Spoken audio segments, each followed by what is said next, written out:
Valve dropped 3 absolute bombs today. The Steam Frame standalone VR headset, that's gonna have to be a separate video, but this one focusing on the new Steam Machine, and yes, the wait is finally over, the 2026 edition Steam controller.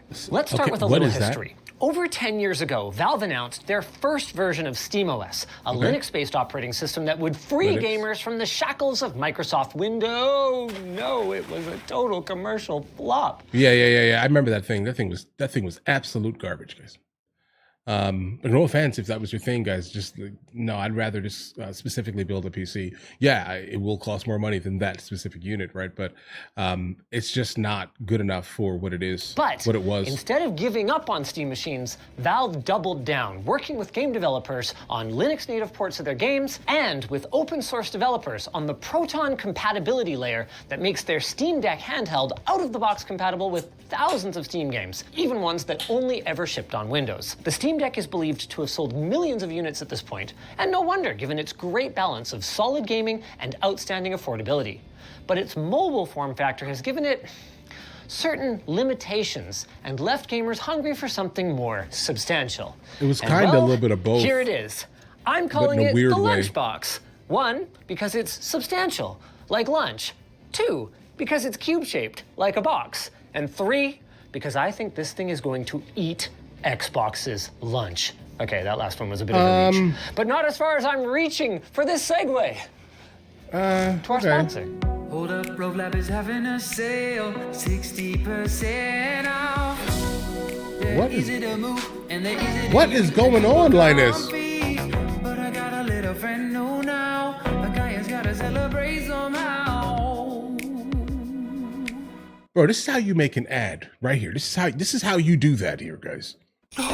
Wait, hold on really quickly. The interesting thing about this though, if it has like a better CPU and GPU, obviously, than the Xbox Series X, then obviously it's going to eat the lunch, but basically by default, right? But who knows? If that's a thing, then I'm definitely thoroughly interested in that. You'll probably end up seeing me get one. Hear that? That's the sound of the holidays coming. Because if you spend over $100 at lttstore.com, you'll get a 1 in 10 chance of winning something big. You can win a pair of Sennheiser HD 550 headphones. Or if you're really lucky, you may be selected to win a brand new ROG Xbox Ally X. This is fun. But hurry, you only have until November 26th. Shop now at lttstore.com. Bro, those ROGs die faster than the Steam Deck, guys. And I mean much faster. That's crazy. All right, but either way, they're solid though.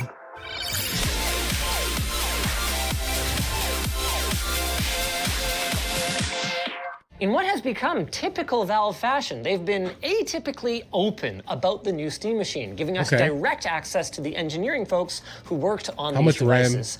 The only thing I didn't have today was time, so we're going to get through this as fast as we can. At the heart of the Steam Machine. Okay, hold on, guys. Okay, AMD. Okay. DDR5 RAM. Okay, I would have probably liked a little bit more RAM. The fact that it has a solid, I guess, multiple choices of SSDs. That's great also, but hopefully it does have some type of expandable thing.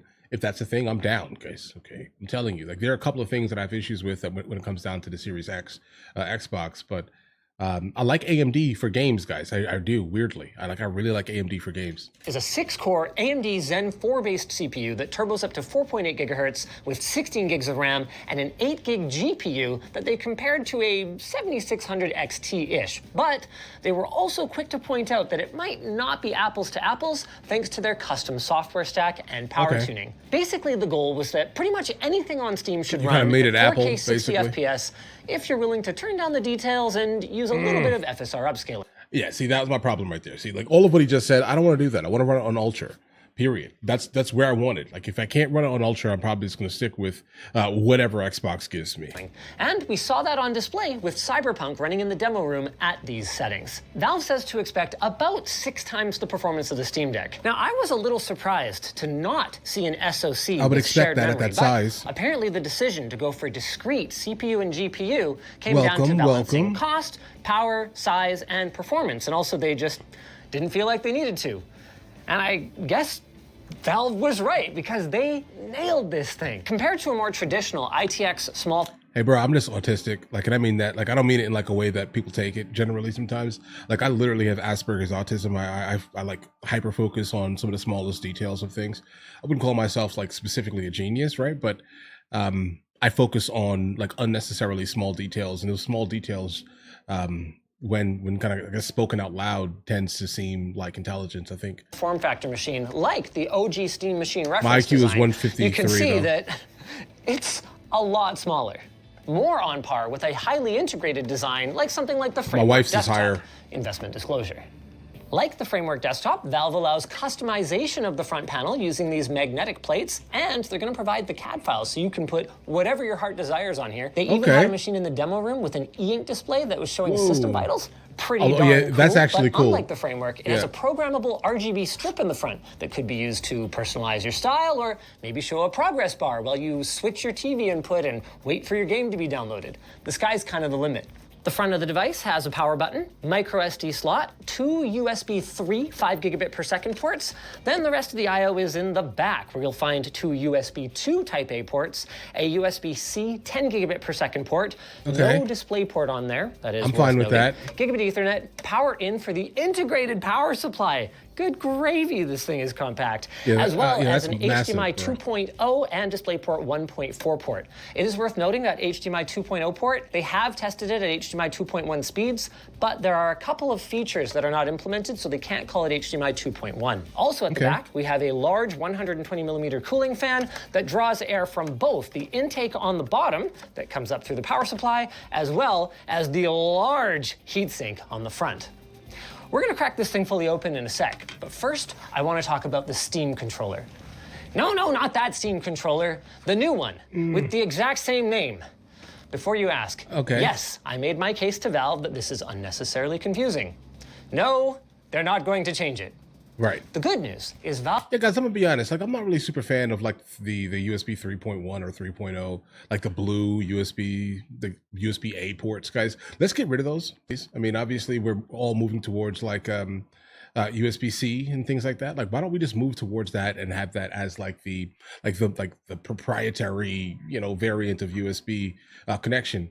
I definitely would prefer all USB-Cs, not specifically a platform coming out in 2025 or 2020, whenever it's coming out, guys, right? I would prefer USB-Cs all day, as of right now at least, over USB-A, guys. Like, this is not 2013, bro. I've learned a lot from the first Steam controller, and this appears to be their most complete offering ever. To be fair, the original was really cool. Thank you. I mean, it made non-controller games finally playable from the couch, thanks to their innovative haptic touchpad. They also unlocked novel input schemes with gesture control or like swiping with momentum. But they also turned off a lot of folks due to their deficiency of traditional joysticks. I've never even seen that thing. That's solved now. The Steam controller is everything that is great about the controller on the Steam Deck, but usable when your Steam Deck is in docked mode, or with your Steam machine, or with any other PC, investment disclosure. On the surface, it offers up a conventional ABXY button layout with a PlayStation-style symmetric joystick design that will work seamlessly out of the box with basically any game. The trackpads have been repositioned to better accommodate the arm's natural position while holding a smaller device compared to the wider Steam Deck, and all of the usual Valve buttons are included. A Steam button for opening the menu, their quick access button for bringing up the SteamOS overlay, 4 rear programmable buttons. The face buttons are satisfying with a nice amount of resistance, and the D-pad has been tuned from the Steam Deck for better feel. It feels okay to me, but I only got a couple minutes with it before Valve blew my mind. The joysticks are next-generation TMR or tunneling magneto-resistant joysticks, boasting superior accuracy and durability even compared to Hall effect joysticks. And the controller has been designed from the ground up for a superior gyroscopic aiming or mousing experience with capacitive thumbsticks and even capacitive grips, so you can configure your gyro to enable or disable depending on whether you put your thumb on the stick I would love a flying game with that. by simply loosening your grip, say to recenter and then reactivate gyroscopic aiming. They had a great demo with Balatro showing how you can use the game's built-in controller compatibility like a pleb, or hear me out. trackpads with the right for movement and the left one split down the middle for left and right click. Or, hear me out again, gyro mouse using the face buttons for clicks.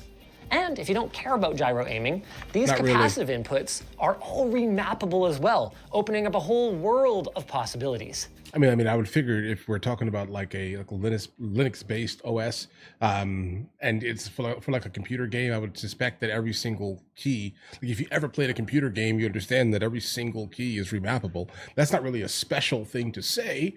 I would figure that would probably be the default here. Let's go even deeper. In addition to the haptic, texture-like feedback that you know and love from Valve's previous touchpads, the Steam controller has been upgraded with large rumble motors for better immersion and a large battery that they claim should be good for 35 hours on most demanding applications, and even better if you don't need quite as much rumble. But I haven't even talked about the best part.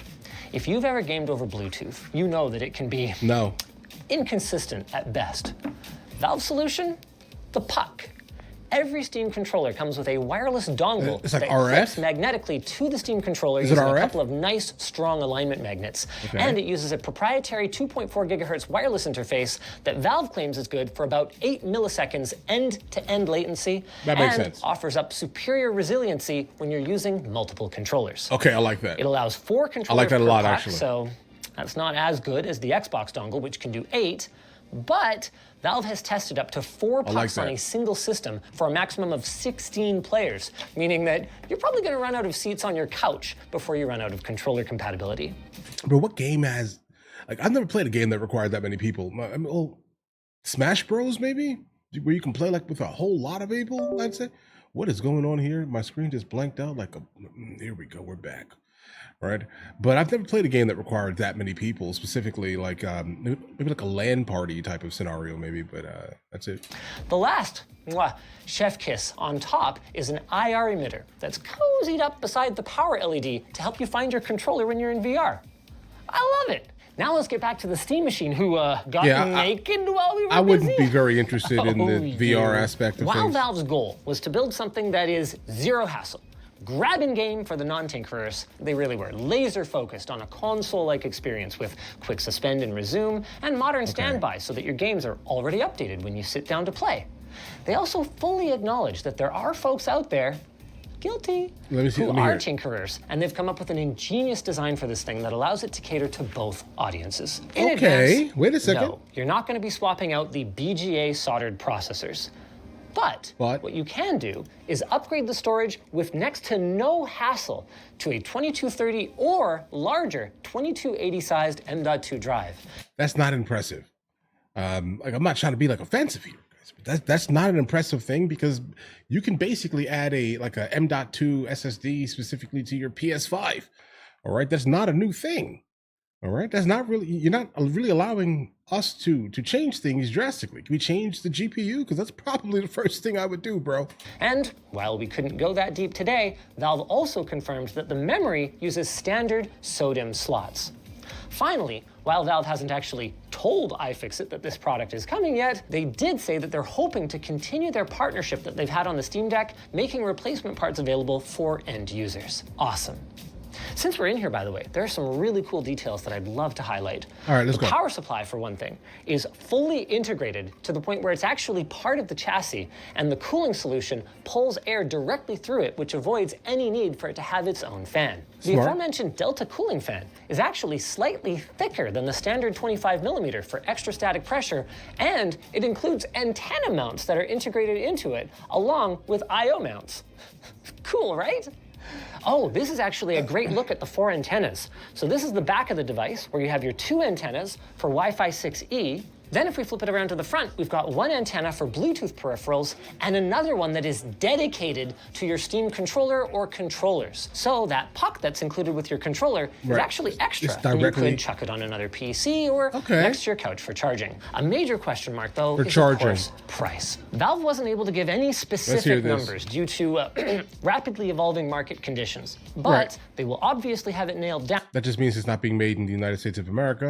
Oh, okay. When the Steam machine launches in Q1 2026 alongside the new Steam controller.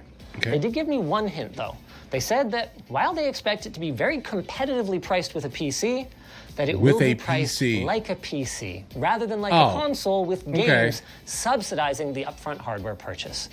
They wouldn't say why, but if I had to guess, I'd say it's partially to avoid stepping on the margin opportunities of their potential partners for Steam games and Steam software, but also because they recognize that the Steam machine is a full-fledged PC, capable of being used as a full-fledged PC. I figured that. There's no guarantee then that, say, a corporate purchase of 10,000 of these things would result in a single game sale.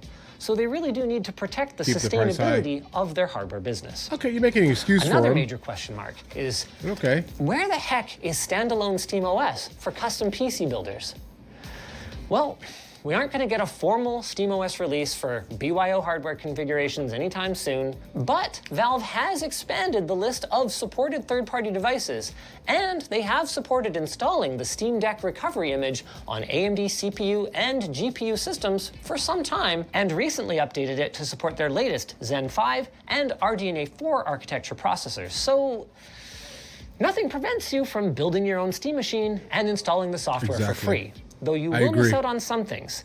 HDMI CEC control, for instance, required Valve to build a custom motherboard in order to have your computer turn on alongside your AV receiver.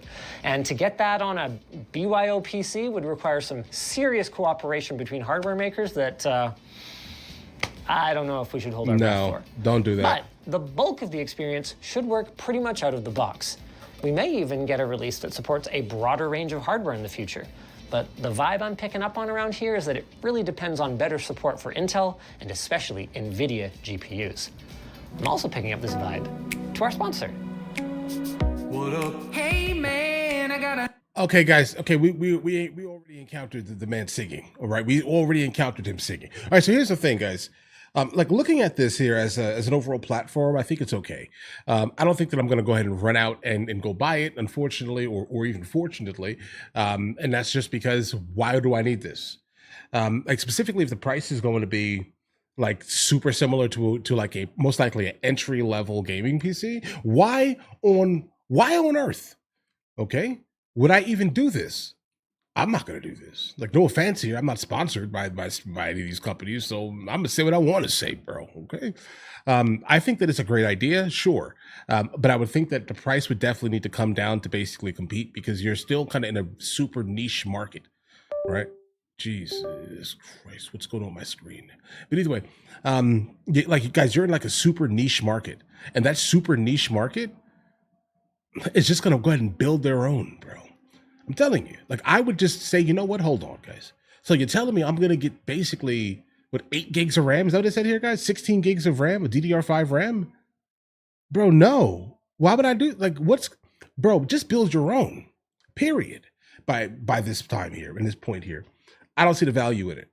I'm not trying to be disrespectful. I don't want to sit here and like absolutely defecate on a brand new product that's coming out here. But I'm just not impressed with the fact that there's also like 3.1 or 3 or either 3.0, 3.2 USB 8 ports on this thing. Again, I'm not a fan. Give me USB-C immediately on every single port here. All right, it's really not that hard to do that. Why are we still maintaining like basically an antiquated like system of moving data? Why are we doing that, guys? All right, I like it. It looks nice, but I'm not going to buy it at all. I just would never do that. I would rather buy the PS5 Pro and move on. I'm telling you, truth be told here. And I love console gaming. I love the ability to basically console game, but I just don't see that this is something that many people are going to go ahead and chase here. Like as like a quick temporary like rendering device. I will, as a matter of fact, hold on. What would I use it for? If I was to buy this unit, I would not even use it to game on because I'd be like, why am I gaming on this thing? Why am I doing that? That's ridiculous. I think what I would personally do is utilize it as like a secondary like rendering machine, like to render video. That's it. That's what I would use it for.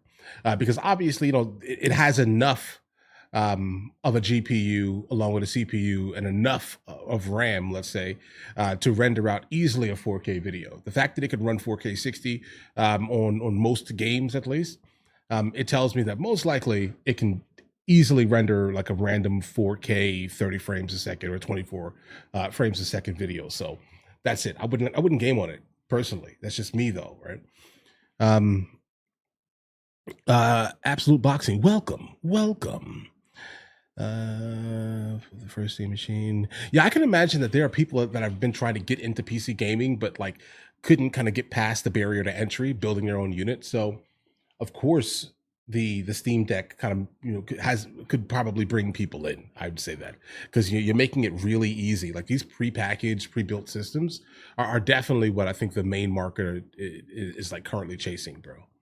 That's what I think personally. That's just kind of where I'm at on that one there, guys. Guys, do you want to watch movies with me? I never actually thought to like promote it over here, guys. But if you guys do want to watch it, guys, we have hundreds of movies, and I mean hundreds of movies that we've reacted to. You guys can come watch them with me if you want to, along with many TV shows. Currently, we're working on the show Dexter, along with Vikings, and we have a lot of series that are already completed. But if you guys do want to watch it with me, the link is in the description. Everything's available at the second tier. But of course, if that's not your thing, guys, don't worry. Right? Listen, like and subscribe.